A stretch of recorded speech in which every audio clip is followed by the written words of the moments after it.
asalaamaaleykum mbokk yi tey la dibéer fukki fan ak benn ci ramadan muy weeru koor ci atum junni ak ñeenti téeméer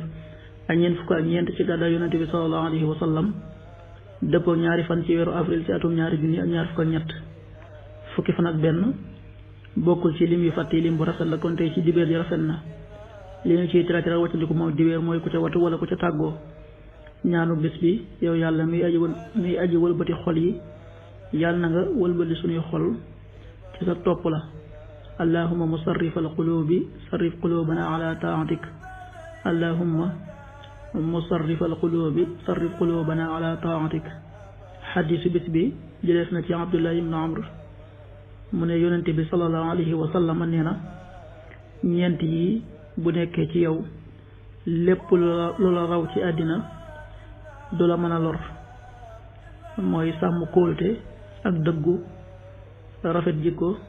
ak dundeelu lew xadis bi ahmad nettali na ko an abdillahi ibni amrin an rasulallahi sallallahu alayhi wa sallam qaal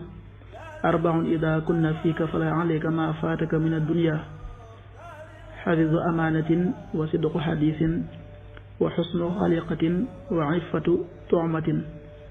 rawaahu ahmad. waxtu julli suba waxtoon na tàbbi 5h48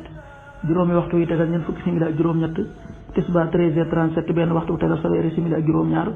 takkusaan 16h37 ñeenti waxtu yi tegal fanweeri simili ak juróom-ñaar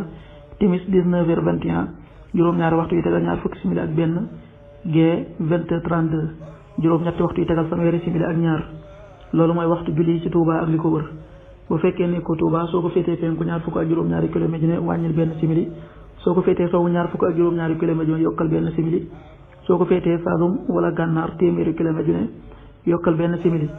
jant bi dana fenk 7h05 juróom-ñaari waxtu yi tegal juróomi simili di so 19h17 juróom-ñaari waxtu yi tegal fukki simili ak juróom-ñaar waxtu jàpp wi muy waxtu wi ñu bàyyi xëdd 5h40 juróomi waxtu yi tegal ñeent fukki simili waxtu dog wi 19h21 juróom-ñaari waxtu yi tegal ñaar fukki simili ak benn yàlla na yàlla nangul te nangul leen amin